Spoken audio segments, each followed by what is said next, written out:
Você está ouvindo Encontro com a Justiça, com o desembargador Ciro Darlan. Voltamos, ouvintes queridos da Rádio Manchete. Aqui no Judiciário Fluminense aconteceu, virou manchete. O tema de hoje é um tema muito interessante. Certidão de nascimento. Um direito que dá direitos. Um dever de todo o Brasil. Essa é a campanha de mobilização pelo registro de nascimento que está sendo divulgada através de cartilhas. E o nosso ouvinte, Antônio Carlos, que não é o Antônio Carlos Esteves, é o nosso ouvinte de bom sucesso, está dando os parabéns pela iniciativa do programa, bastante esclarecedor. E pergunta, a Defensoria tem um canal assim de comunicação direta com a população? Sim, como nós já falamos, nós temos a Central de Relacionamento com o Cidadão, que atende pelo telefone 129. Basta ligar, solicitar qualquer informação, nós estaremos prontos a dá-la, inclusive indicar qual o núcleo de primeiro atendimento da pessoa. Existe um núcleo de primeiro atendimento da Defensoria Pública em cada bairro, junto aos fóruns regionais, justamente para facilitar o acesso dos senhores ouvintes à Justiça, à Defensoria Pública. Mas acho que o ouvinte quis perguntar, além dessa informação que é preciosa, é se a Defensoria tem um canal de comunicação midiático. Eu já ouvi falar que os defensores têm um programa chamado Fala Defensor. Existe esse programa? Sim, existe um programa chamado Fala Defensor, que vai ao ar pelo canal 9, TV Justiça, e que justamente discute essas questões ligadas ao acesso à cidadania, à justiça, o trabalho que a Defensoria Pública desenvolve nos mais diferentes ramos de atuação. Temos sim esse programa e, além disto, nós temos acesso através do portal da Defensoria Pública, da internet, onde os senhores também podem encontrar várias informações acerca dos seus direitos, acerca dos lugares que deve procurar para atendimento. E você, ouvinte, está assistindo esse programa através do site www.redejuridicatv.com.br.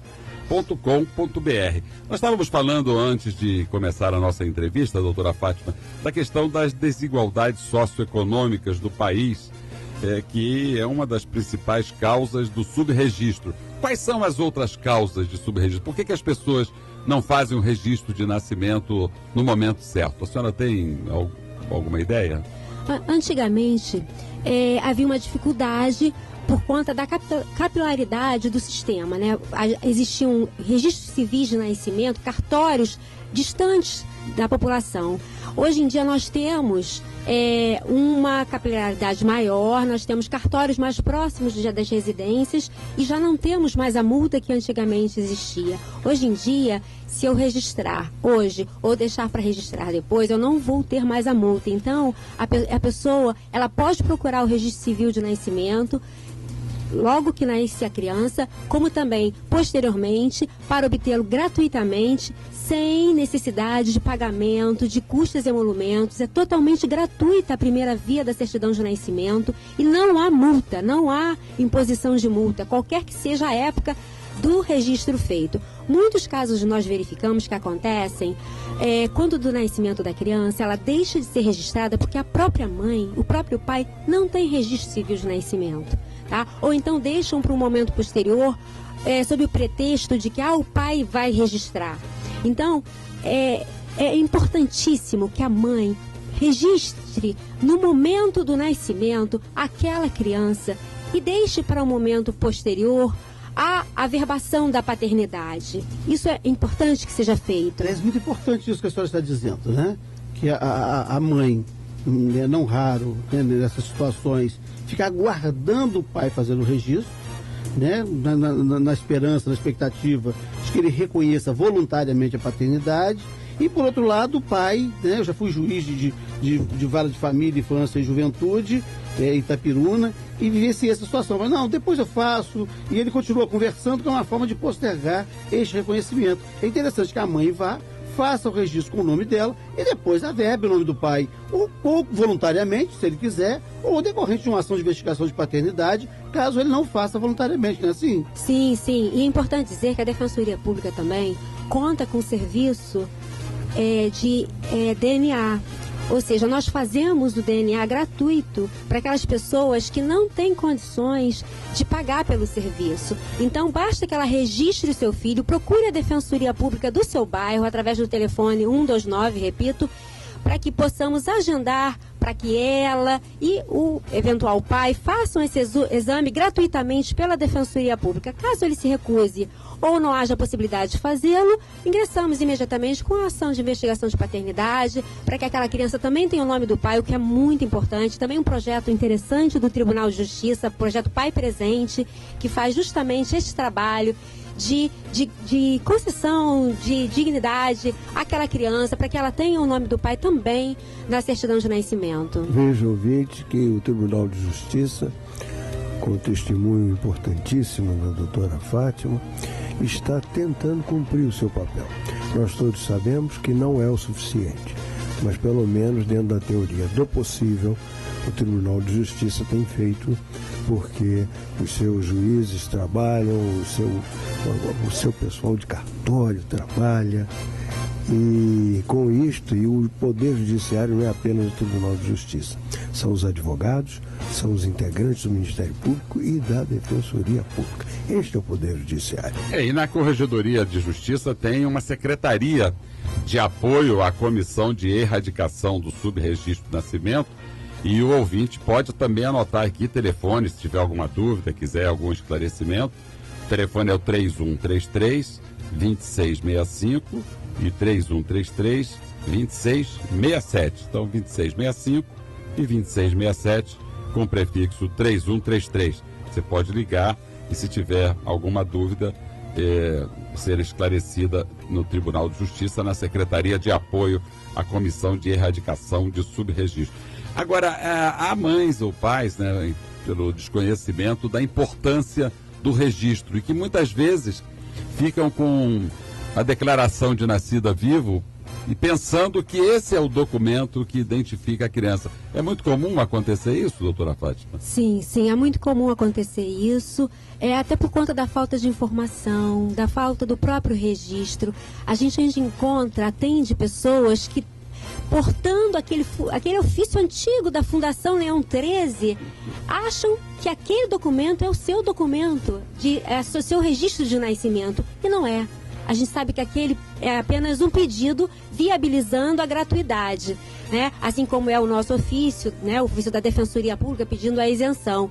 Então a gente tem muitos casos desses, e basta a nós, enquanto agentes políticos, o encaminhamento e a orientação para que ele obtenha realmente o documento necessário para o exercício da cidadania. É muito importante o registro do nascimento, é muito importante a identidade, é muito importante que os pais se conscientizem que, além da certidão, tire logo o documento de identidade do seu filho. Existem muitas crianças desaparecidas, a gente tem um problema muito sério, não só no estado do Rio de Janeiro, mas como no Brasil inteiro. Então, através do documento de identidade também, do registro de identidade junto ao Detran, aquela criança passa a ter uma foto, passa a ter dados, além de biográficos, biométricos também, que vão facilitar digitais, né? Justamente a foto. A Polícia Civil desenvolve um trabalho belíssimo também em relação ao envelhecimento da pessoa com a Delegacia de Desaparecidos. Nós hoje em dia temos uma delegacia, está fazendo um trabalho maravilhoso, que é a DDPA, que é a Delegacia de Desaparecidos. Senhores, eu descobri há pouco tempo que, quando a gente faz um registro de desaparecido numa das 45 delegacias do Rio de Janeiro, esse registro é encaminhado para a DDPA, que imediatamente faz um serviço de rastreamento junto a hospitais, IMLs. Não precisa o cidadão, hoje em dia, quando tem um ente seu desaparecido, ir aos hospitais, ao IML, ele basta ir à delegacia e registrar a ocorrência, e não existe prazo para esse registro. Quanto mais rápido isso for feito, mais rápido é localizada a pessoa, quer seja, às vezes, infelizmente, morta, mas é necessário que isso seja feito imediatamente, para que a gente evite que esse corpo não seja achado mais, para que essa pessoa seja alvo do tráfico, de repente, de crianças. Então, é importante que a população tenha esse conhecimento. Doutora Fátima, a senhora falando, num dia dublado como esse, a senhora acende a esperança. Eu acho que não só em mim, como né, nas pessoas que nos ouvem.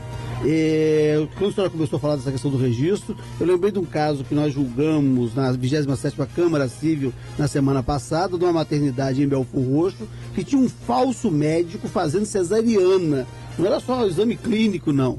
Né? O sujeito estava fazendo cesariana, né? E era uma ação indenizatória que a mãe ajuizou.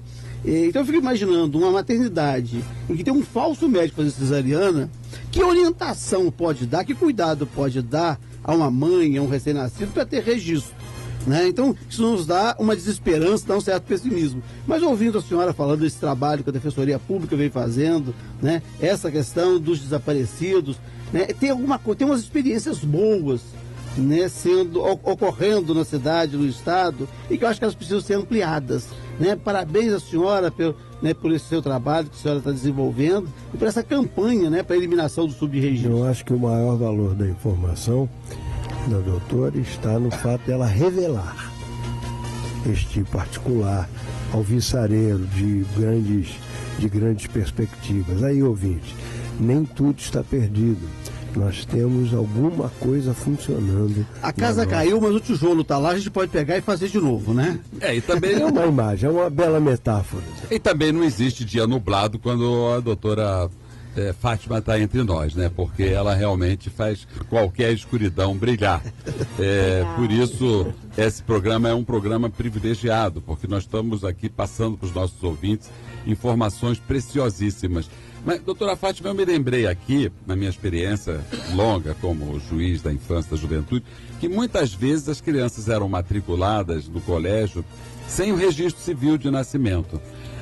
Não seria importante fazer um convênio ou, quem sabe, uma legislação para obrigar as próprias professoras, diretoras de escola a buscar a Defensoria Pública ou a buscar o próprio cartório, nesses casos que a criança aparecer, nunca negar a matrícula, em hipótese alguma, mas matricula a criança e providencia paralelamente a sua regularização através do registro de nascimento e de outros documentos. O que a senhora acha dessa ideia, na sua campanha aí de combate ao subregistro?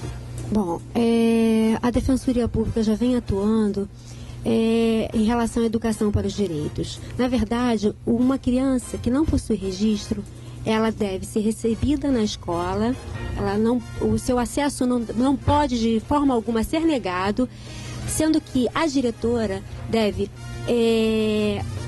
comunicar aos conselhos tutelares a ocorrência desse subregistro, certo? Então ela mantém a criança estudando, mas sempre aconselhando os pais a buscarem auxílio junto à Defensoria Pública e tem a obrigação de comunicar os conselhos tutelares para que, junto com os pais, providencie a documentação daquela criança que, por algum motivo, não obteve até aquele momento, tá? A Defensoria Pública, ela tem buscado fazer trabalhos voluntários junto aos colégios públicos municipais e estaduais, buscando justamente esses problemas, erradicação do subregistro, a educação para os direitos e deveres dos pais, enquanto educadores, enquanto formadores daquele pequeno cidadão, através de palestras a pais, alunos, aos sábados, domingos.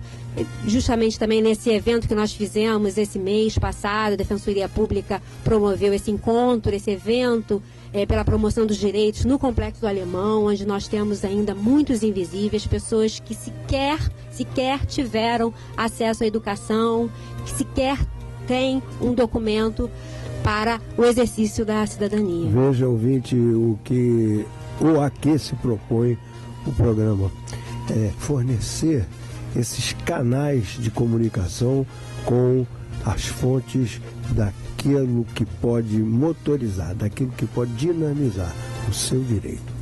A senhora fala muito na palavra invisíveis. Invisíveis são aqueles que não são reconhecidos na sua cidadania, sequer na sua existência. Vimos aí recentemente o levantamento do estado de miserabilidade em que vivem muitos cidadãos fluminenses. E eu queria lembrar aquele caso daquele menino lá da Lagoa, que ele só se transformou em cidadão visível quando praticou um ato infracional. Né? Essa invisibilidade, que também o doutor desembargador Antônio Carlos Esteves se referiu, ao dizer que as pessoas que vivem essa dor da invisibilidade, elas não reagem. E quando reagem, elas passam a ser vistas. É como uma criança que é rejeitada pelos pais, ou às vezes o nascimento de um outro irmãozinho faz com que se desvie a atenção para aquele irmãozinho recém-nascido, e aquela criança passa a chamar a atenção, fica mal criada, passa a chamar a atenção para si, como uma forma de se transformar em pessoa visível. É uma reação à indiferença, né? 15 vezes esse adolescente passou pelo sistema socioeducativo, pelas mãos do Estado, e o Estado nada fez por ele.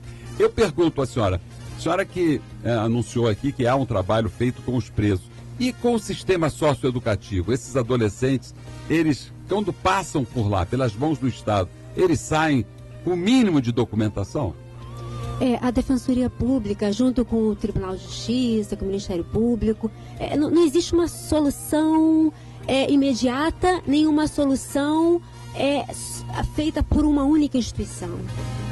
É necessário que todos nos agreguemos para poder resolver essa questão, que é uma questão muito, muito triste, e que existe no nosso dia a dia de uma forma muito, muito constante. Existe dentro da Defensoria Pública o núcleo que cuida da criança e do adolescente.